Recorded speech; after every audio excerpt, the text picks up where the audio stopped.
Elementary education প্ৰাথমিক শিক্ষা বিভাগৰ শিক্ষকসকলৰ নিযুক্তিৰ প্ৰক্ৰিয়াও খুব সোনকালে আৰম্ভ হ'ব। অৱশ্যে ছেকেণ্ডাৰী এডুকেশ্যনত আমাৰ অকণমান সময় লাগিব, কাৰণ প্ৰথমবাৰৰ বাবে অসমত আমি গ্ৰেজুৱেট টিচাৰ মেথছ বুলি এটা নতুন পদ সৃষ্টি কৰিব খুজিছোঁ।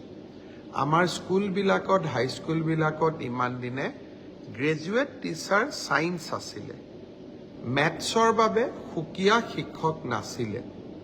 যোৱা কালি শিক্ষা বিভাগৰ লগত মই বহুত দেৰি বহিছিলোঁ আৰু আমি এটা সিদ্ধান্ত লৈছোঁ যে আমাৰ হাইস্কুলবিলাকত গ্ৰেজুৱেট টিচাৰ মেথছ বুলি এটা সুকীয়া পদ হ'ব লাগে, যাতে গণিতৰ ওপৰত আমি একোজন শিক্ষক নিযুক্তি দিব পাৰোঁ। গণিতৰ শিক্ষক নোহোৱা বাবে আমাৰ স্কুলসমূহত শিক্ষা ব্যৱস্থাত বহুত জটি পৰে। শিক্ষা বিভাগে কেইবা হাজাৰো, বিশেষকৈ প্ৰথম অৱস্থাত প্ৰায় 2000 গণিত শিক্ষকৰ পদ সৃষ্টি কৰিব লাগিব। সেয়েহে মাধ্যমিক শিক্ষকৰ নিযুক্তি প্ৰক্ৰিয়াটো এমাহ বা 2 মাহ পিছত আমি আৰম্ভ কৰিম।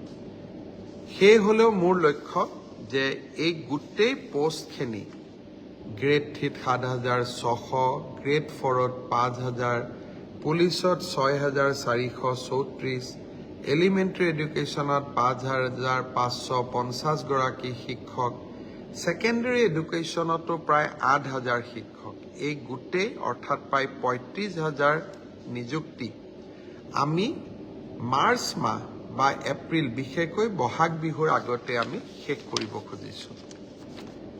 ছাত্ৰ ছাত্ৰীসকল, যুৱক যুৱতীসকল, নিকা নিযুক্তি মোৰ দায়বদ্ধতা আছিল। বহু সময়ত বহুতে কয় যে মেৰিটত নিযুক্তি পাইছোঁ, চৰকাৰক কিয় খাতিৰ কৰিব লাগে।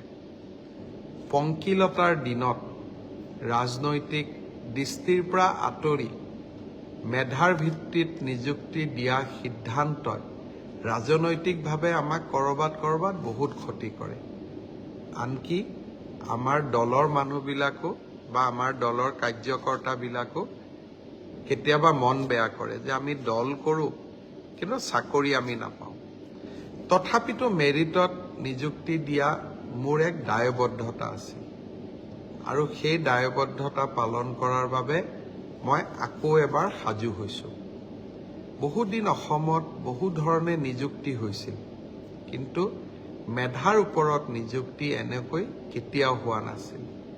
1 লাখ নিযুক্তি সমাপ্ত কৰি নিৰ্বাচনী সভাবিলাকত মই যি ধৰণে প্ৰতিশ্ৰুতি দিছিলোঁ যে মই আৰু 50,000 নিযুক্তিৰ ব্যৱস্থা কৰিম, তাৰ প্ৰতি ধাৱমান হৈছোঁ।